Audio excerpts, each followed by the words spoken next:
তিনি আমাদের ফুরফুরা শরীফের উন্নয়ন নিয়ে সবসময় ভাবেন, তারা ভাবনা আছে। এবং বাংলার তিনি কান্ডারি, বাংলার উন্নয়ন করছেন। আমরা সবসময় তাঁর সঙ্গে আছি। এবং বিশেষ করে এই যে আমাদের সম্প্রীতি, সেই সম্প্রীতির ওপরে তারা একটা ভূমিকা আছে। আজকে এটা আমাদের রবীন্দ্রনাথ ঠাকুরের বাংলা, নজরুল ইসলামের বাংলা, এটা মুজাদ্দেদ জামান আবু বকর সিদ্দিকী রহমতুল্লাহ আলাইহের বাংলা, এটা ফাতে আলী ওয়াইসি রহমতুল্লাহের বাংলা। এখানে আমরা হিন্দু মুসলমান সকলে ভ্রাতৃত্বের সঙ্গে, একতার সঙ্গে বসবাস করি।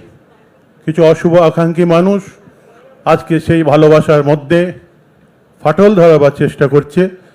আজকে সেদিকে আমাদেরকে লক্ষ্য রাখতে হবে। আমাদের মাননীয় মুখ্যমন্ত্রী মহাশয় আমাদের বাংলায় সেই জিনিসটা তিনি মারাত্মকভাবে তিনি খেয়াল রাখেন। এখানে আমরা সকাল হলে হিন্দু মুসলমান খ্রিস্টান সকলে একসঙ্গে বসে আমরা চা পান করি।